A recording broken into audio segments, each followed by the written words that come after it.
आज हम सुनेंगे वित्रवध और अगस्त जी के समुद्र शोषण का वृत्तांत।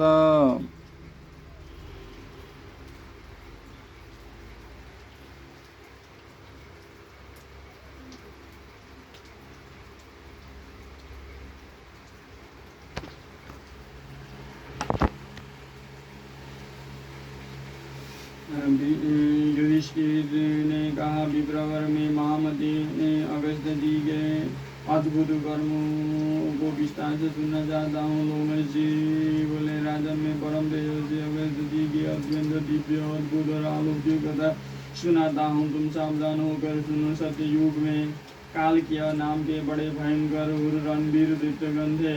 वे वृत्तासुर के अधीन रहकर नाना प्रकार के शास्त्रास्त्र से सुसज्जित हो इंद्रादि सभी देवताओं पर आक्रमण करते रहते थे। तब सब देवताओं ने मिलकर वृत्तासुर के वध का उद्योग आरंभ किया। वे इंद्र को आगे लेकर ब्रह्मा जी के पास आए। ब्रह्मा ने यह देखकर उनसे कहा, देवताओं, तुम्हें जो काम करना चाहते हो वो मुझसे छिपा नहीं है। मैं तुम्हें वृत्तासुर के वध का उपाय बताता हूँ। भूलोक में दधीच नाम के एक बड़े उदार हृदय महर्षि हैं। तुम सब लोग जाकर उनसे वर मांगो। जब वे प्रसन्न होकर तुम्हें वर देने के तैयार हो तो उनसे ऐसा कहना कि मुनिवर, तीनों लोगों के हित के लिए आप हमें अपनी हड्डियाँ दे दीजिए। तब वे देह त्याग कर तुम्हें अपनी हड्डियाँ दे देंगे। उनकी हड्डियों से तुम्हें एक 6 दांतों वाला बड़ा भयंकर और सुदृढ़ वज्र बनाना। उस वज्र से इंद्र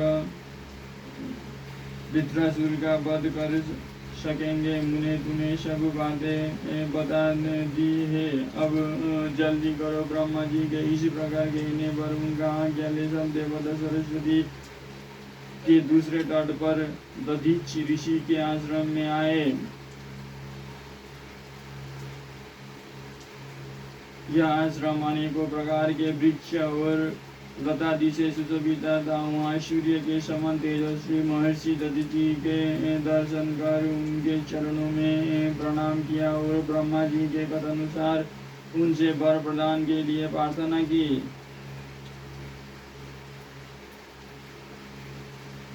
तब दधीच ऋषि ने अत्यंत प्रसन्न होकर कहा, देवगण, तुम्हारा जिसमें हित हो वही मैं करूँगा। तुम्हारे लिए मैं अपने शरीर को भी न्योछावर कर सकता हूँ। फिर देवताओं के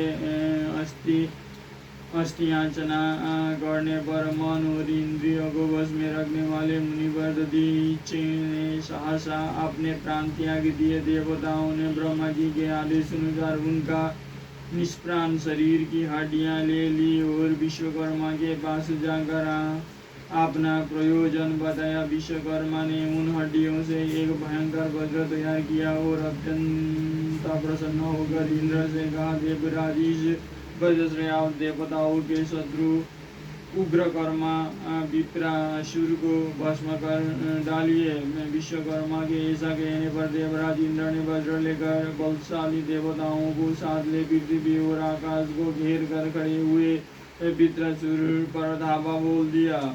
उस समय शिखर युक्त पर्वतों के समान विशाल काय काल के अनेकों अस्त्र शस्त्र लिए विप्रासुर की सब ओर से रक्षा कर रहे थे। देवता और ऋषियों के तेज से संपन्न इंद्र का बल बड़ा हुआ देख वृत्तासुर ने बड़ा भीषण सिंहनाद किया। उसकी गर्जना से पृथ्वी, आकाश, समस्त दिशाएं और पर्वत डगमगाने लगी। यहाँ तक कि उससे इंद्र भी भयभीत हो गया और उसने वृत्तासुर पर अपना भीषण वज्र छोड़ा।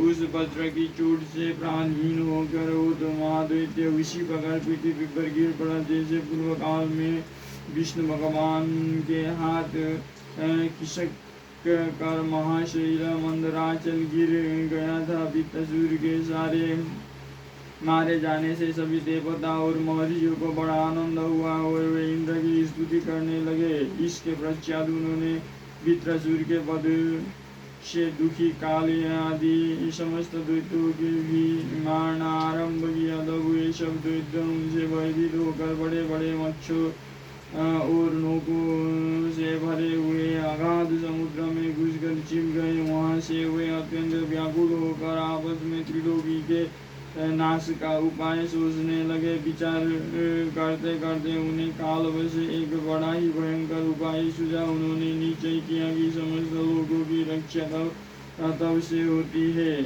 अतः सबसे पहले तब का ही नाश करना चाहिए। पृथ्वी में जो भी तपस्वी धर्मात्मा और ज्ञाननिष्ठ पुरुष है उनके संहार के लिए शीघ्रता करनी चाहिए। बस उनका नाश होने से सारा संसार स्वयं ही नष्ट हो जाएगा, ऐसा निश्चय कर वे समुद्र में रहते हुए ही त्रिलोक का नाश करने में तत्पर हो गए। वे क्रोध में भर गए और नित्य प्रति रात में समुद्र से बाहर आकर आसपास का आश्रम और तीर्थ में रहने वाले मुनियों को खा जाते तथा दिन में समुद्र में छिपे रहते। उनका अत्याचार यहाँ तक बढ़ा कि सारी पृथ्वी पर ऋषि मुनियों की हड्डियाँ दिखाई देने लगी और उनके कारण वो ऐसी जान पड़ने लगी मानो शंखों के ढेड़ियों से ढकी हुई है।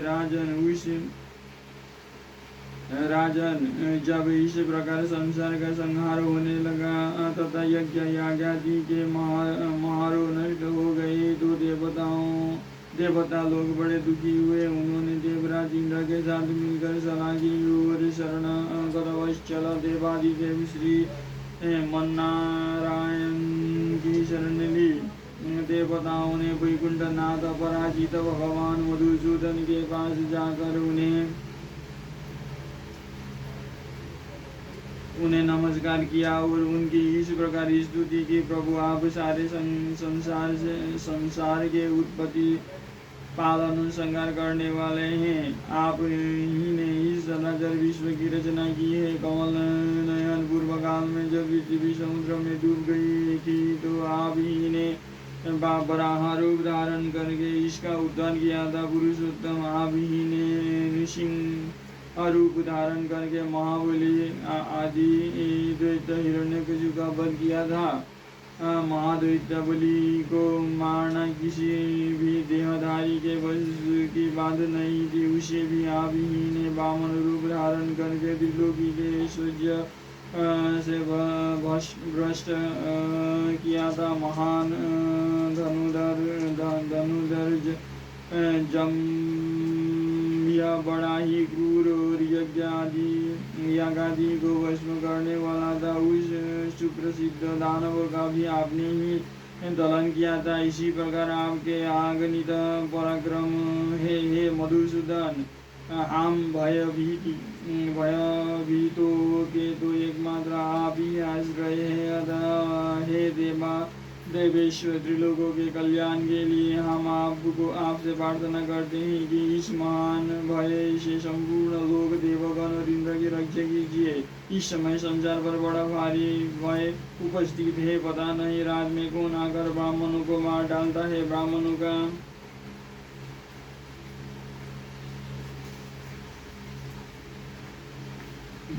का नाश होने से तो पृथ्वी का ही नाश हो जाएगा और पृथ्वी के नष्ट होने से स्वर्ग भी नहीं बच सकेगा। जगत पते, जब तो कृपा पूर्वक आप ये रक्षा करने से ही इन लोगों का संहार रुक सकता है।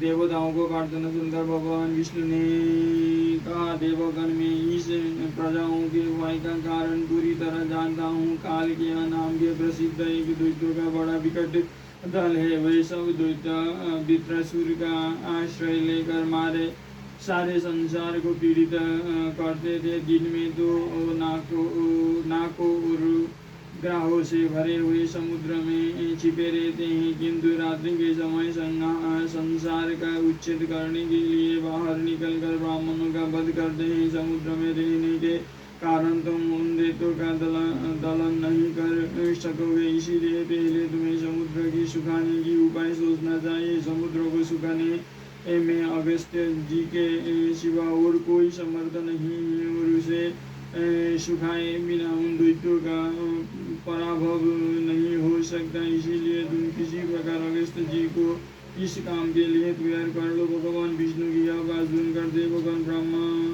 ब्रह्मा जी की आज्ञा से अगस्त्य मुनि के आश्रम में आए। वहाँ उन्होंने देखा कि मित्रवरु के पुत्र परम तेजस्वी मूर्ति महात्मा अगस्त्य जी ऋषियों से घिरे हुए विराजमान है। देवता उनके निकट गए और मुनि के अलौकिक कर्मों का बखान करते हुए उनकी इस प्रकार स्तुति करने लगे। पूर्व काल में जब इंद्रवध पाकर राजा नहुष ने लोगों को संतप्त करना आरंभ किया, तो आप ही ने उनका दुख दूर किया था और उस संसार के कंटक को देवलोकों के ऐश्वर्य से गिराया था। पर्वतराज विंध्याचल सूर्य पर कुपित होकर एक साथ बहुत ऊंचा हो गया था। इससे संसार में अंधेरा रहने लगा और प्रजा मृत्यु से पीड़ित होने लगी। उस समय आपकी शरण लेने से ही उसे शांति मिली थी। भगवान, हम भी बहुत भयभीत थे, अब आप ही हमारे आश्रय हैं। आप सब की इच्छाएं पूर्ण करने वाले हैं, अतः हमें भी दीन होकर आपसे वर मांगते हैं। युधिष्ठिर ने पूछा, मुनिवर, मुझे यह बात विस्तार से सुनने की इच्छा है कि विंध्याचल क्रोधित होकर अकस्मात क्यों बढ़ने लगा था। लोमश जी बोले, सूर्य उदय और अस्त होने में पर्वतराज सुवर्णगिरि सुमेरु की प्रदक्षिणा किया करते थे। यह देखकर विंध्याचल ने कहा, सूर्यदेव, जिस प्रकार तुम सुमेरु के पास जाकर नित्य प्रति उनकी परिक्रमा करते हो, उसी प्रकार मेरी भी किया करो। इस पर सूर्य ने कहा, मैं अपनी इच्छा से सुमेरु की प्रदक्षिणा नहीं करता, बल्कि जिन्होंने इस जगत की रचना की है उन्हीं ने मेरे लिए यह मार्ग निर्दिष्ट कर दिया है। हे परंतप सूर्य के इस प्रकार कहने पर विंध्य क्रोध में भर गया और सूर्य एवं चंद्रमा का मार रोकने के विचार से अकस्मात बढ़ने लगा। तब सब देवता मिलकर पर्वतराज विंध्य के पास आए और अनेकों उपायों से उसे रोकने लगे, किंतु उसने उनकी एक भी ना सुनी। फिर वे सबके सब धर्मात्मियों में श्रेष्ठ परम तपस्वी और अद्भुत पराक्रमी अगस्त्य जी के पास गए और उन्हें अपना आने का प्रयोजन सुनाए हुए कहने लगे, भगवान, क्रोध के वशीभूत हुआ यह पर्वतराज विंध्याचल सूर्य और चंद्रमा के मार्ग तथा नक्षत्र की गति को रोक रहा है। दीज पर आपके सिवा और कोई भी पुरुष उसको रोकने में समर्थ नहीं है, इसीलिए आप रोकने की कृपा करें। देवताओं ने यह बात सुनकर अगस्त्य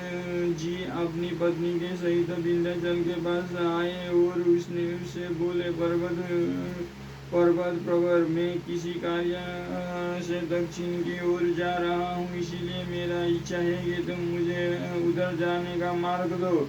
जब तक मैं उधर से लौटूं तब तक तुम मेरी प्रतीक्षा करना, उसके बाद इच्छानुसार बढ़ते रहना। शत्रुदमन युधिष्ठिर जी विंध्याचल से यह ठहरा कर अगस्त्य जी दक्षिण की ओर चले गए और वहाँ से आज तक नहीं लौटे। इसी से अगस्त्य जी के प्रभाव से विंध्याचल का बढ़ना रुका हुआ है। तुम्हारे पूछने से यह सारा प्रसंग मैंने तुम्हें सुना दिया। अब जिस प्रकार उनसे वर पाकर देवताओं ने कालकेय का संहार किया था वो सुनो।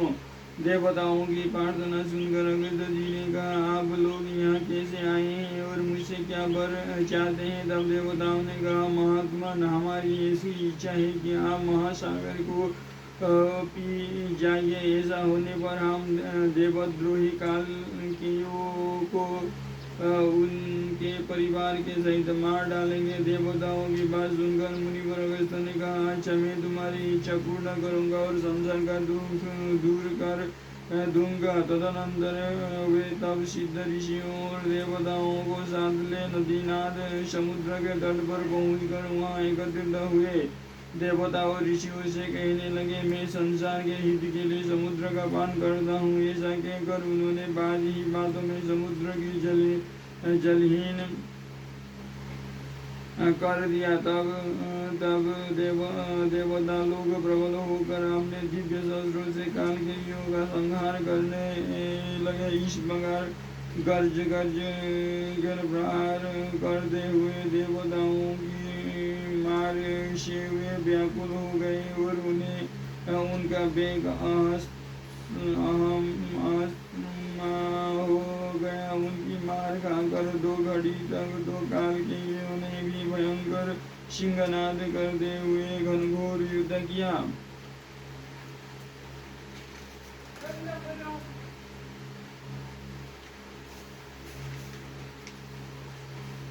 किंतु वे परित्रात्मा मुनियों के तब से पहले ही दग्ध हो चुके थे, इसीलिए सारी शक्ति लगाकर प्रयत्न करने पर भी वे देवताओं को हाथ से नष्ट हो गए तथा जो किसी प्रकार उपसंहार से बचे हुए पृथ्वी को छोड़कर पाताल में चले गए। इसी प्रकार दानवों का ध्वंस हो जाने पर देवताओं ने अनेकों प्रकार से स्तुति करते हुए अगस्त जी से प्रार्थना की कि जब आप पिए हुए जल को छोड़कर फिर समुद्र भर दीजिए। ईश्वर अगस्त जी ने बोले, वो जल तो पच गया, अब समुद्र को मारने के लिए तुम कोई और